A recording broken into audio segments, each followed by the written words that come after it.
promo code AFTV free and get free shipping on any order over $30 at ccs.com.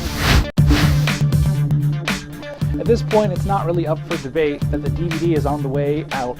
We're seeing a lot of companies like Netflix in the past, and most recently, yesterday, we heard about Apple trying to partner with TV networks to offer some sort of adjusted subscription model for streaming video over the internet. Now, in Apple's case, it was with TV networks. We're also hearing today that Best Buy is partnering with Cinema Now to deliver some sort of on-demand solution of streaming movies over the internet.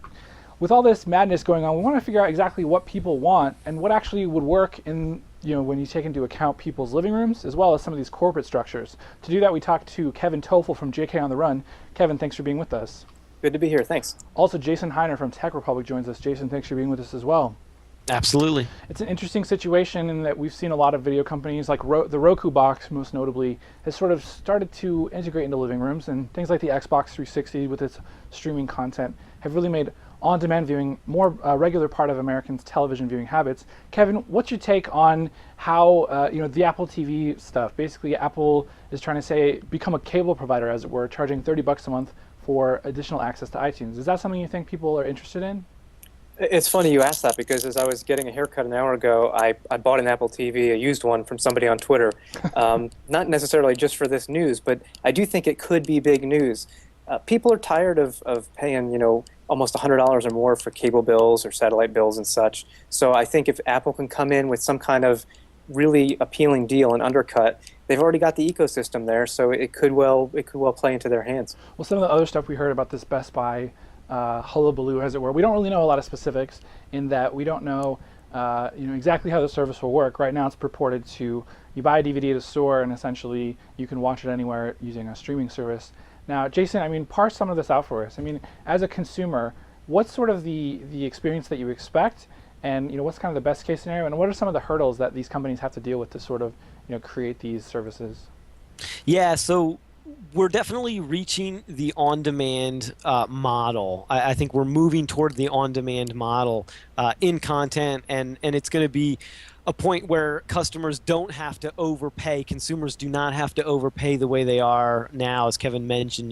Paying so much for cable, for example, while the average user, I think, watches about 5 channels on average a month, and pay for 500. So the interesting thing is, I think our model here is going to be similar to what we see with the Kindle, where you sort of have these two needs. One is, I want the content that I think of, and I want to be able to have it within minutes, where I can say, okay, great, I want this movie, or I want this show, this episode, this show I want to catch up on, and I want to think about it. I want to go to my my box, whatever box it is, and I want to be able to get it immediately. And then the other is, you want to be able to have the browsing experience. Like, I want to browse a set of shows or something and be able to find what I want and find something similar to stuff that I like, and have the sort of serendipity of being able to find new things. So obviously the on-demand model can service that, similar to what we see in the Kindle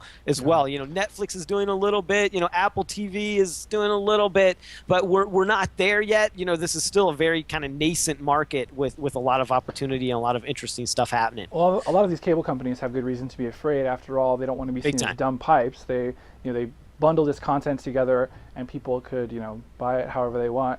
Kevin, with these cable companies obviously having a huge interest in this, and the fact that Best Buy's whole model sounds like you have to actually physically go to a store, do you think consumers are ready to sort of throw away these more traditional models totally, or what's sort of do they need to sort of have a next step in between getting rid of the cable company, getting rid of physical media, and going completely online?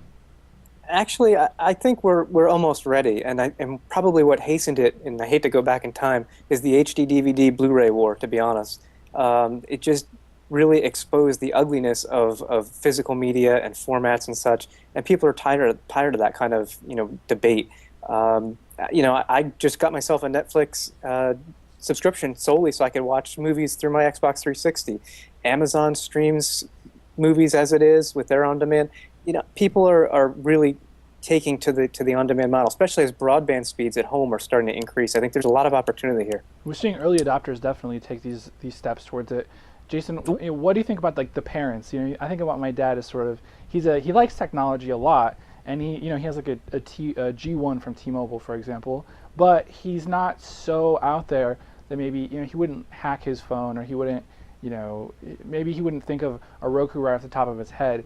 What are some of the things to kind of get the regular consumer into this? I mean, what sort of things do we have to fix, and maybe what's the next step for them?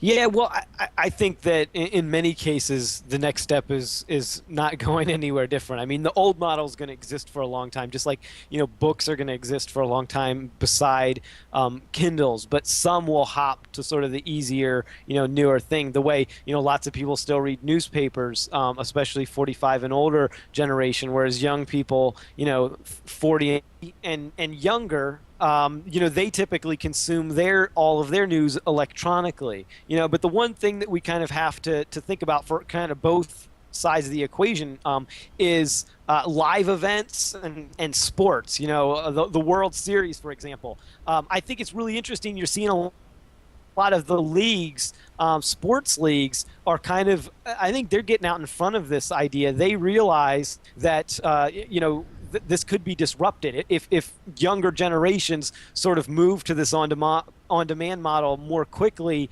That their business could essentially face some disruption. That's why they're setting up their own networks. They're doing some live streaming on the web and even on some smartphones as well. So it's pretty impressive, the fact that they're anticipating this potential split where you're going to have some people on the old broadcast model and you're going to have some people on this more on-demand model that may be getting stuff. Once you have an internet connected television, or you have an internet connected box connected to your television, then you can also be able to potentially subscribe or do a one-off buy on demand for live events. Well, and I think it's also it's noteworthy that these sports companies are doing this, because not only do they want to be on the cutting edge or whatever, but they also just want to cut the cable companies out of the picture, because they have to pay money to them, and there's all this money exchanges, kind of this middleman scenario. I mean, I think to me, we're not there yet. I think we're moving towards it. The Roku is a great example of a simple box that can do a lot for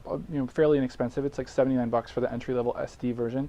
So I'm really looking forward to see where this goes.